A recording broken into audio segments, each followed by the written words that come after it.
Next जो है वो हमारे पास आएगा तारा, जिसे हम लोग नव तारा भी कहते हैं।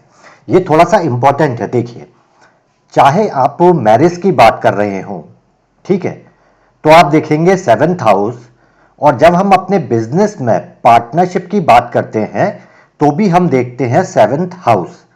बेसिकली ये जो तारा है, ये सिस्टम ऑफ मैचिंग आप दोनों के लिए यूज करते हो, विवाह के लिए भी और अपने बिजनेस पार्टनरशिप को देखने के लिए। समझ लेते हैं, थोड़ा सा टाइम देंगे इसको, ये इंपॉर्टेंट है। दोनों तरह से कैसे यूज होगा ये समझा दूंगा। आपका जन्म नक्षत्र, उसके बाद दूसरा नक्षत्र जो है वहां से संपत, तीसरा विपत, चौथा क्षेम, प्रत्यरी, इस तरह से 9 नक्षत्र तक काउंटिंग है ये। इसमें से तीसरा विपत, प्रत्यरी पांचवा और वध सातवां, ये नक्षत्र अच्छे नहीं माने जाते। अब फॉर मैरिज या मैचिंग के लिए कैसे यूज होगा, प्रैक्टिकल एग्जांपल बता देता हूं। Male chart, female chart. मान लीजिए मेल का जन्म है नक्षत्र नंबर 12 अल्गुनी, ठीक है। फीमेल का है रोहिणी, जो आ जाता है नक्षत्र नंबर 4। तो मुझे क्या करना है, पहले मेल से फीमेल तक की काउंटिंग करनी है, जिसमें इस 12 को भी इंक्लूड करना है। तो जब मैं 12 से 4 तक काउंट करूंगा तो मुझे क्या मिलेगा, 27 तक तो मुझे मिल जाएगा, 16 काउंटिंग। और उसके बाद 1 2 3 4, यानी कि टोटल डिफरेंस है 20 का। मेल से फीमेल तक के नक्षत्र काउंट किए, 20 नंबर आया। इस 20 को डिवाइड करूंगा 9 से, तो जो रिमाइंडर बचेगा, जो शेष बचेगा, वो यहां मैं लिख लूंगा, ये है 2।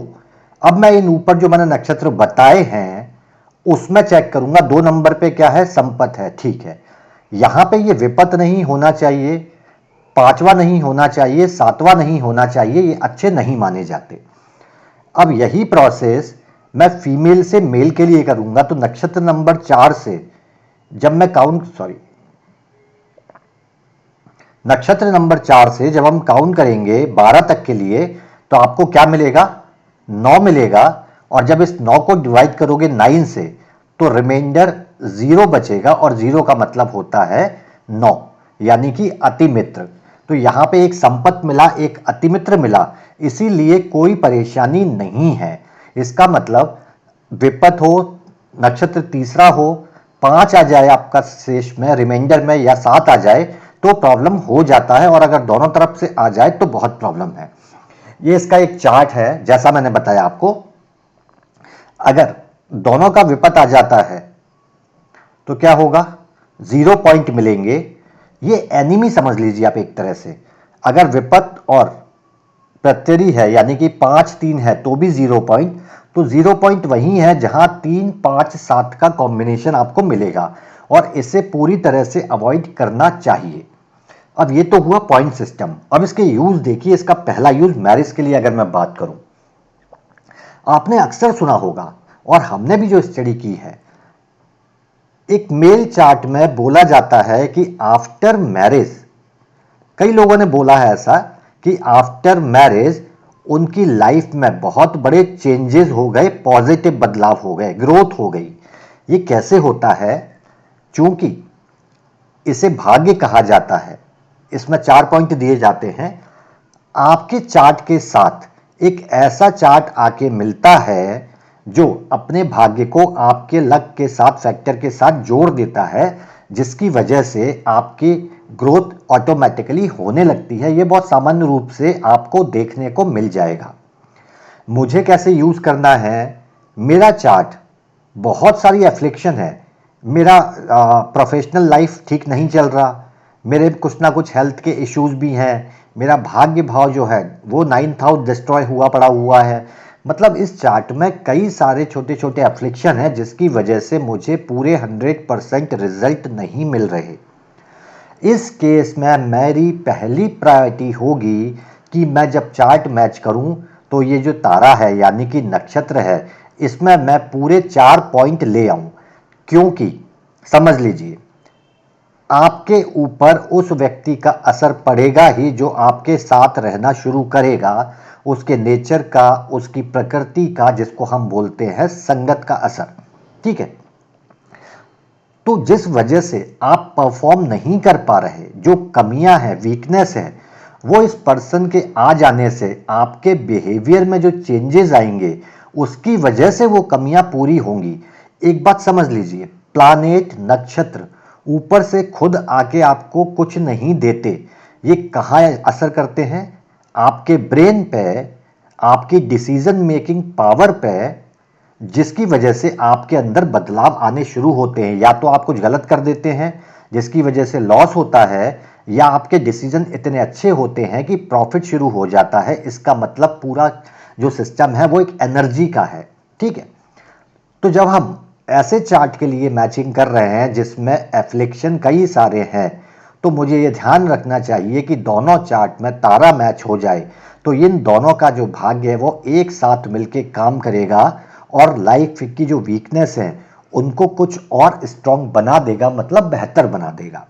ठीक है, अब बात करते हैं बिजनेस पार्टनरशिप की।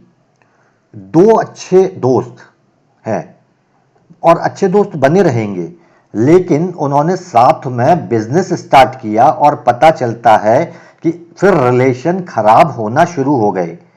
ये कब होगा? जब विपत, प्रत्यरी और वध, इनका कॉम्बिनेशन आपको मिलेगा। दो बिजनेस पार्टनर के बीच में अगर 3, 5, 7 नक्षत्रों का कॉम्बिनेशन है तो बेशक वो अच्छे दोस्त बने हों, कुछ भी हो, या फैमिली फ्रेंड्स भी हों, कहीं ना कहीं वो प्रॉब्लम क्रिएट करता दिख जाता है। तो कई विद्वान इस चीज को बिजनेस पार्टनरशिप के लिए भी बहुत अच्छे से यूज करते हैं, और मैरिज के लिए तो हमें करना ही है। और स्पेशली इसमें जीरो होना बहुत अच्छे संकेत नहीं देता है, तो इसका जीरो होना अवॉइड करें। और चार्ट में अगर एफ्लिक्शन है रिलेटेड टू कि आपको सारी चीज़ें मिल नहीं पा रही लाइफ में पूरी 100% या कमियां हैं, तो हम क्या करेंगे? हम 4 पॉइंट लेने की कोशिश करेंगे, एक ऐसा चार्ट से इसको मैच करवा लेंगे। क्लियर है? चलिए, योनि का यूज भी कई विद्वान बिजनेस पार्टनरशिप के लिए भी करते हैं। समझा देता हूं ये है क्या। नक्षत्रों को 14 तरह की योनियों में बांटा गया है। ये जो मानसिक अभिरुचि है, एक्चुअली ये क्या है? हमारी भाषा में हस्बैंड वाइफ का एक दूसरे के लिए क्या सोच है। सोच का मतलब वो एक दूसरे को लेके क्या सोचते हैं। एग्जाम्पल, एक सर्प है व्यक्ति और एक, अच्छा पहले मैं आपको इसमें कुछ टर्म है वो बता दूं क्या क्या है। देखिए, ये जो मार्जार आपको दिखेगा ये क्या है? ये कैट है, बिल्ली है। ठीक है, और बाकी आपको पता, महसी जो है ये बुल है, और ये जो नकुल आप देख रहे हो ये है नेवला। ठीक है, मोंगस जो बोलते हैं। बाकी सब तो स्वान, अश्व वगैरह ये सब हमको पता है। चलिए, तो एक व्यक्ति है सर्प, एक व्यक्ति है नकुल, यानी कि हमने मैचिंग में योनि में 0 पॉइंट लिया हुआ है क्योंकि ये एक्सट्रीम एनिमी है। अब ऐसे केस में घर में क्या होगा? इन दोनों में विवाद है, परिवार के लोग आएंगे, खूब समझाएंगे। आप कितना भी ज्ञान दे लो कि कोई बात नहीं है, मैनेज हो जाएंगी चीजें, क्या इन दोनों के बीच में, क्या एक सर्प और नकुल यानी कि नेवले के बीच में आप संधि करा पाओगे? ठीक है, आप कितनी भी एफर्ट डाल लोगे अपने, कितनी भी मेहनत लगा लोगे, लेकिन आपको पता है कि एक दूसरे को देख ही नहीं सकते। इसके परिणाम क्या होते हैं?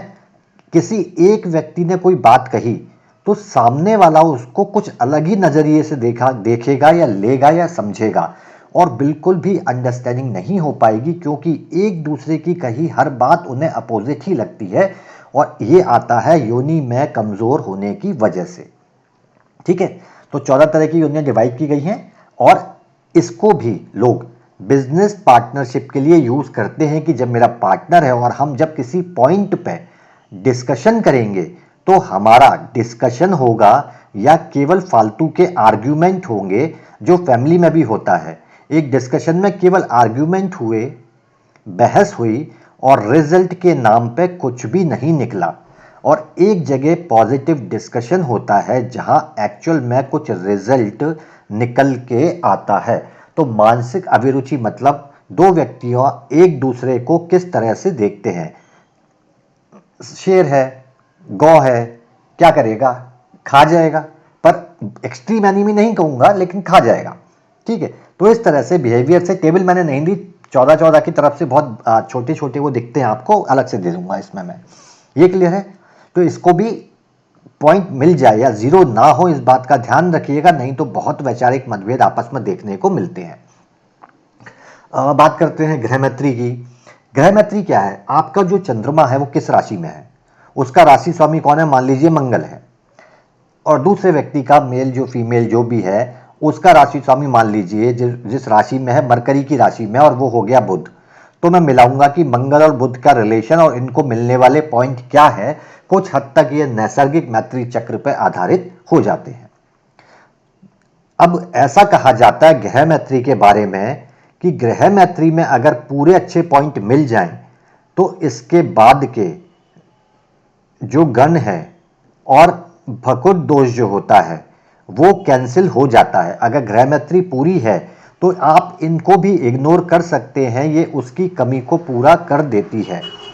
दूसरा पॉइंट, जो चार्ट हमने स्टडी किए उनमें ये चीज बहुत स्पष्ट निकल के आई कि ग्रह मैत्री में हो सकता है पॉइंट कम मिले हो, लेकिन जब मैं नौमांश कुंडली देखता हूं, D9 देखता हूं, वहां का राशि मून की दोनों के लिए अगर फेवरेबल है तो ग्रह मैत्री की कमियों को वो पूरा कर देता है नौमांश चार्ट भी। यानी कि ग्रह मैत्री में अगर प्रॉब्लम दिखती है तो एक बार हम नौमांश यानी कि D9 के मून की राशियों को भी देख लेंगे, और अगर वो भी अपोजिट हैं, एंटी एलिमेंट है, एक दूसरे के बहुत एक्सट्रीम एनिमी हैं, तो कोशिश करना चाहिए कि उसे अवॉइड कर दिया जाए। क्लियर? ये इसलिए बहुत क्विकली समझा रहा हूं क्योंकि बेसिक छोटे छोटे पॉइंट्स हैं। ठीक है, ग्रह मैत्री अच्छी मिल जाएगी तो भकुट और आप उसको गण को इग्नोर कर सकते हो। चलिए नेक्स्ट है हमारे पास गण। ये एक्चुअली 6 पॉइंट इसमें हमें अधिकतम मिलते हैं। 3 तरह के नक्षत्रों को 3 तरह की श्रेणी में डिवाइड किया गया है, देव, मनुष्य और राक्षस। याद रखिए, मैंने आपको अभी थोड़ी देर पहले भी बताया, हम यहां गुण मिलान कर रहे हैं, अवगुण मिलान नहीं।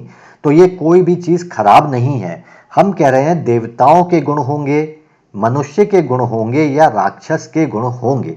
यानी कि दूसरी भाषा में सत्व गुण होंगे, रजस टाइप का व्यक्ति है या तामसिक इच्छाओं से भरा हुआ व्यक्ति होगा। और यहां भी क्या होता है, जब राक्षस के साथ राक्षस गण का चुनाव हो जाता है तो वो पूरा पॉइंट वहां मिल जाते हैं।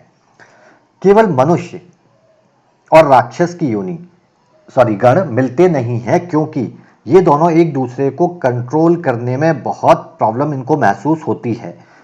एक देव होके एक राक्षस को समहाउ मैनेज कर लेता है, इसलिए इनको 1 पॉइंट दे दिया गया है।